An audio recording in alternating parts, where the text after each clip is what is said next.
2012 সালে মানিকগঞ্জের চর বেউথা এলাকায় দারুল আবরার ইসলামিয়া মাদ্রাসা ও এতিমখানা প্রতিষ্ঠা করেন আব্দুল ওয়াদুদ খান। 3 বছর সুনামের সাথে মাদ্রাসাটি পরিচালনা করেন তিনি। দিন দিন শিক্ষার্থী বেড়ে যাওয়ায় 2015 সালে মাদ্রাসা পরিচালনার জন্য আহসান হাবিবকে মৌখিকভাবে দায়িত্ব দেন ওয়াদুদ খান। 14 বা 15 সালের দিকে আহসান হাবিবের আমি ওই মৌখিকভাবে দেখাশোনা করার দায়িত্ব দিই।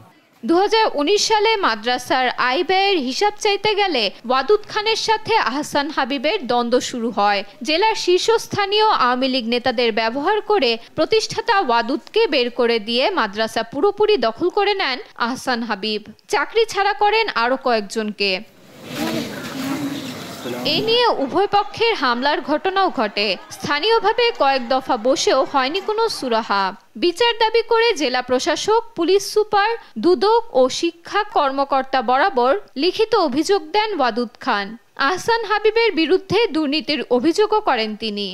আমাকে বিভিন্ন লোক দিয়ে অনেক হুমকি দামকে দেওয়া হয়েছে। আমি এখন অনেক দুর্বিষহ জীবনযাপন করতে খুব কষ্টে। তো আমি চাই প্রশাসনের কাছে বা সরকারের কাছে আমি আমার নিজ প্রতিষ্ঠান, আমার নিজের গড়া প্রতিষ্ঠান, 3 তিল করে গড়া এই প্রতিষ্ঠানটা আমি নিজে ফিরে পাই এবং আমাদের জন্য ভালো সুন্দরভাবে চালাইতে পারি। আগে অভিভাবকদের দাবি, পরিচালকদের দ্বন্দ্বে যেন শিক্ষা কার্যক্রম ব্যাহত না হয়। তবে শিক্ষা কার্যক্রম ব্যাহত হওয়ার কথা স্বীকার করেছেন শিক্ষকরা। মাঝে মাঝে পুলিশ আসে, মাঝে মাঝে দেখা যাচ্ছে প্রশাসনের অনেক লোক আসে।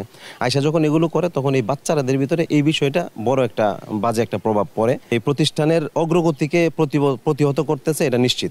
হওয়ার পরে শুনছি যতটুকু এই হিসাব নিকাশ হওয়ার পরে ওনার বিরাট দ্বন্দ্ব লেগে গেছে। এখন আমরা চাই ওদুদ মিয়ার মাদ্রাসা ওদুদ মিয়ারে ফিরিয়ে দেওয়া। মাদ্রাসা থেকে শিক্ষক যারা আছে তাদেরকে বাইর করে দেওয়া হয়েছে। তখন থেকে জানতে পারলাম যে মাদ্রাসাটা দুর্নীতি চলতেছে। মাদ্রাসা দখলের অভিযোগ অস্বীকার করে আহসান হাবিব জানান, তার বিরুদ্ধে ষড়যন্ত্র হচ্ছে। এসব কোনো মিথ্যা, এগুলো ষড়যন্ত্রমূলক, এগুলোর এলাকাবাসী সহ বহু মানুষ জানে। বিষয়টি নিয়ে প্রশাসনের সঙ্গে বসে সমাধানের চেষ্টা করার কথা জানায় মাদ্রাসা কর্তৃপক্ষ। শুনলাম বিভিন্ন দপ্তর অভিযোগ হয়েছে, সেই বিষয়গুলো আমি কাগজ পাইলে খতিয়ে দেখব এবং এলাকাবাসীকে নিয়ে বসে একটা সুন্দর আলোচনা করে মাধ্যমে একটা সুন্দর ফয়সালা দেব। অতি দ্রুত সমস্যার সমাধান করে এতিম শিশুদের পড়ালেখার পরিবেশ ফিরিয়ে আনবে প্রশাসন, এমনটাই প্রত্যাশা স্থানীয়দের। নিউজ ডেস্ক, দেশ টিভি।